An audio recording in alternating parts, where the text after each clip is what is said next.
Hey Waffle Gang, I do hope you're well. My name is Mark and today we're checking out some more Reddit stories, and if you do love a Reddit story, why not consider hitting that like, subscribe, maybe that notification bell too, and let's crack on with today's first story. Much love, guys. Now today's first story comes from Mum's Funeral and says, my 26 female mum died a couple of days ago. My boyfriend, 31 male, is refusing to go to the funeral or let my daughter go with me because it's religious. My 26 female mum died a couple of days ago. My boyfriend, 31 male, is refusing to go to the funeral or let my daughter go with me because it's religious. Like the title says, I just lost my mum a couple of days ago from ovarian cancer.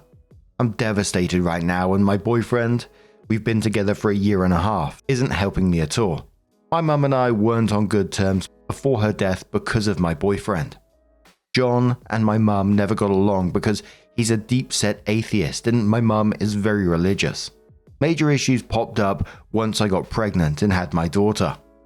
My mum pressed for me to have my baby baptized into the church, which I wanted to do, but John was dead set against it. He convinced me that baptizing her and indoctrinating her was a bad choice, and that we should leave it to her to choose when she was old enough. I agreed. My mum didn't take this well at all, and after many angry and hurt arguments, she cut off contact with me.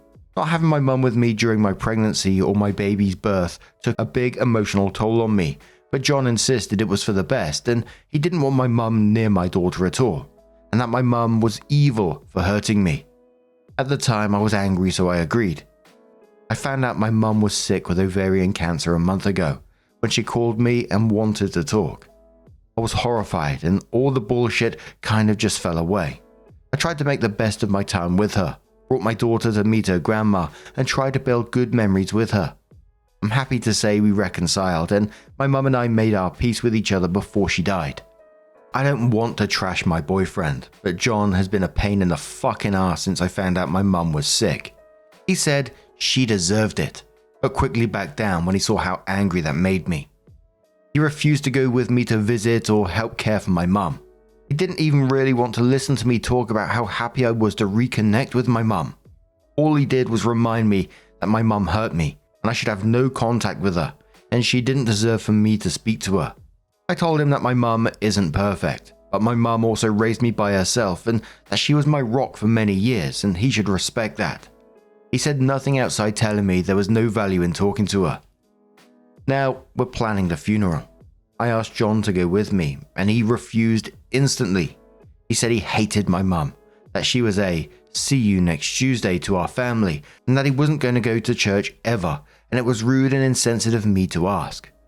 When I said I was taking my daughter, he had the nerve to actually tell me that I was not under any circumstances taking her. I've been through an emotional roller coaster this past week. I lost my mum after we finally made up. My boyfriend has been stupidly unsupportive, and now he's refusing to let me take my child to her grandmother's funeral and refusing to come to at least support me. My daughter is the one thing that brings me comfort, and I want her with me. Is that so unreasonable? It seems like the more I push, the more he digs his heels in. I just can't take it anymore. I don't know what to do. His attitudes towards this entire thing is breaking my heart on top of my mum's death. When I got to the part where he said she deserved it, I was just like, oh, you absolute horrible person. And for me, it just feels like some kind of like power play at the moment. It's about him, not what you're going through. Seeing a loved one who's grieving, who's just lost their mother, has watched the brutal effects of cancer on a loved one. And instead of caring, loving, and supporting that partner, you're saying shit like she deserved it and basically making everything about you. Just sounds like an absolute shithead. Guy says, in quotes, he said she deserved it. And says, holy shit, your boyfriend is awful. He doesn't actually think that attending one funeral will indoctrinate your daughter. This is just a sick power play. He wants to get one over on your dead mother. Think about that for a second. He is vying for power over you with your dead mother. Go to the funeral, take your daughter, grieve however you need to, then make him your ex. Max Vile says, and quotes this, there is atheism and then there is something alarming, and this is the latter. There are plenty of atheists who go to funerals that are religious for their loved ones and support them through it. Sarah says your boyfriend is an asshole, not a partner. I'm so sorry. Go to your mother's funeral and then evaluate if you want to spend the rest of your life with a rigid, hateful man. Is your daughter also his daughter? I'm so sorry. Opie says she is. She's only several months old, so it's not like she'd even understand what is going on. His indoctrination claim makes no sense at all to me. British Hobo replies to that saying, I'm so sorry about your situation. At a time when you most need support and love, he's taken the opportunity to exert control based on his shitty opinions. He's not a partner. He's a propaganda machine. Remember this when he talks about indoctrination.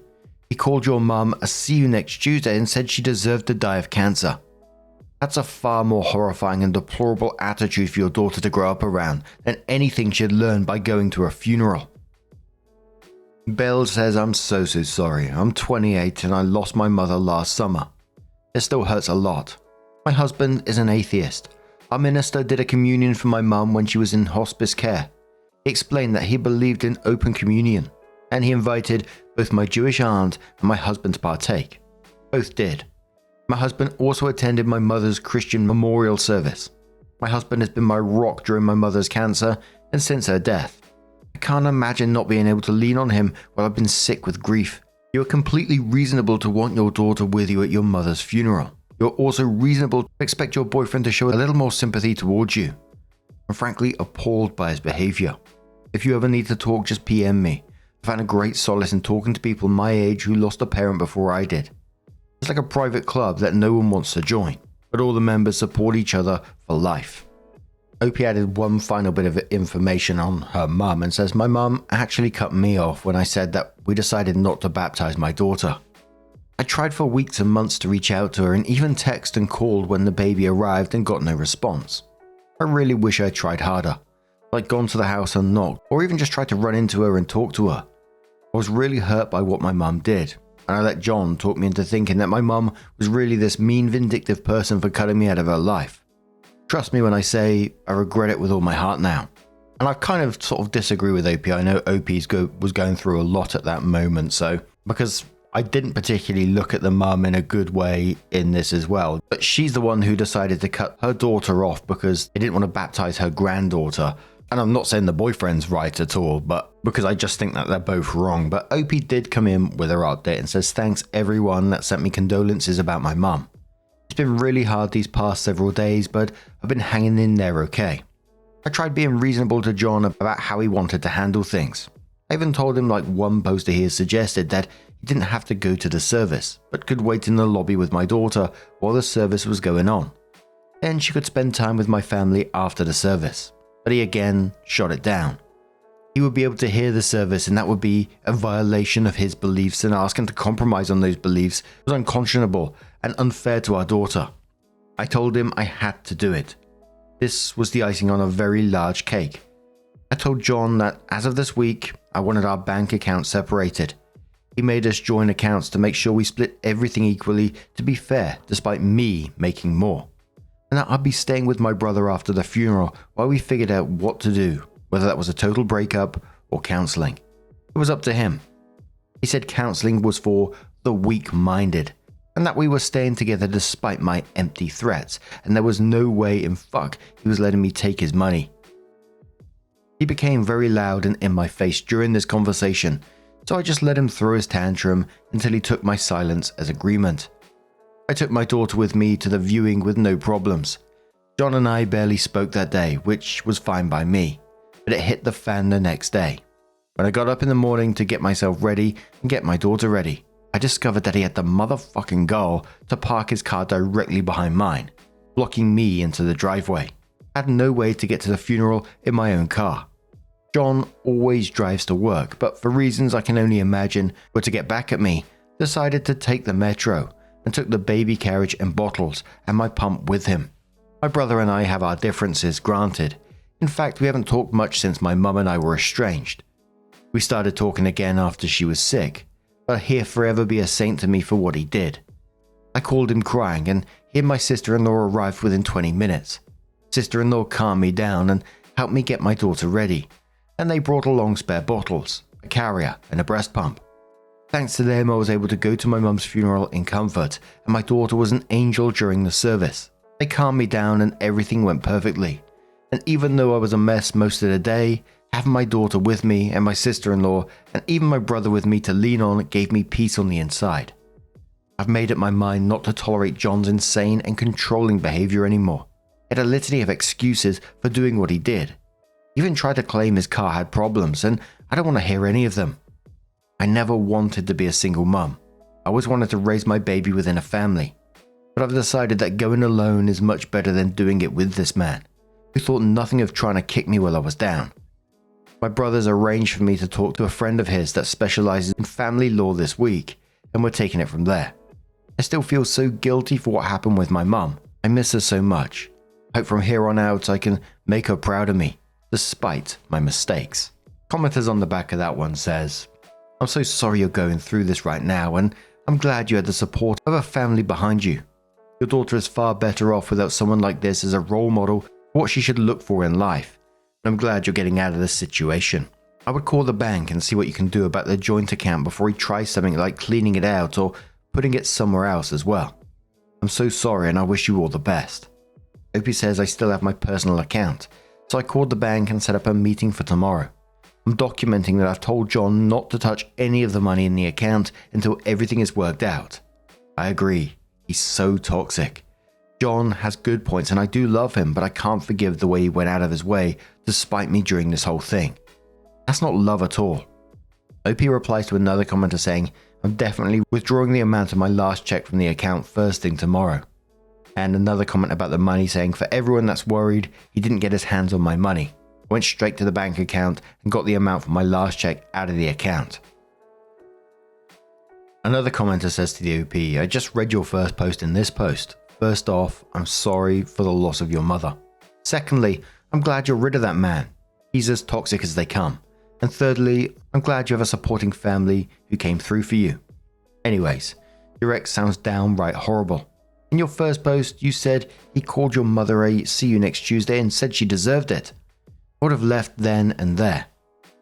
No one talks like that about family, not even if you have differences with said family, especially if they have passed away. Anyway, amazing qualities he had were all a charade and he showed you his true self. I'm proud of the fact that you realize that even though your daughter may not know her father, she's going to be better off. Take care of yourself and your daughter, OP. OP says I was so shocked when he said it, I didn't know how to react. It literally didn't hit me until about the time I'd made up my mind to post here. He liked to act like my mum was abusive to him because of her religion, but his main grief with her was that she asked him to lead Grace once and he reacted badly. Thank you for your kind words. I plan to take good care of us both. Amrak says, had he ever had any violent action, punching a wall, etc.? I think everyone here is underestimating the risk this man can have violent reactions in the future. Hope says not wall punching, but it'd slam things like the cabinets or dishwashers or doors, or it'd rattle a chair or something. Nothing crazy violent, just weird. An absolutely fair play for OP starting to make those moves for getting out of that situation. I think it was definitely the right thing to do with the controlling behavior, the whole car thing, taking the bottles and everything. It almost felt like it was escalating in some way. Or certainly had the potential to in the future. However, the mum's actions in this as well, OP's mum, still rubbed me the wrong way with her cutting her off, her own daughter, because she didn't go down the same path of religion as her. And if you decide to treat your child like that, I'm not going to look at you in a good light. It's quite that simple for me. And I just found it incredibly sad that OP was left with this guilt and blaming herself for all that happened, when she needs to remember it was her mum who cut her off. Yes, they can reconcile, and I got nothing against that, but the initial way that they was all cut off, it just didn't sit right with me at all. So I hope OP does or did seek some sort of counselling for her future, regardless of what her arsehole ex thought about it, to help her with that self-blame and the grieving, etc. It must have been a lot. But what do you guys make of this situation?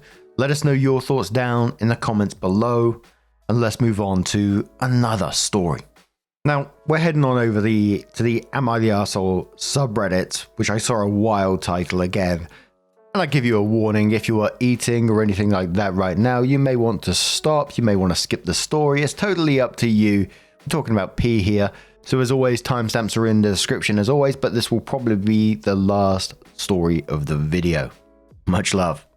It was from New Insurance 3851 and says, am I the arsehole for laughing at my coworker who chose to drink their own pee instead of getting fired?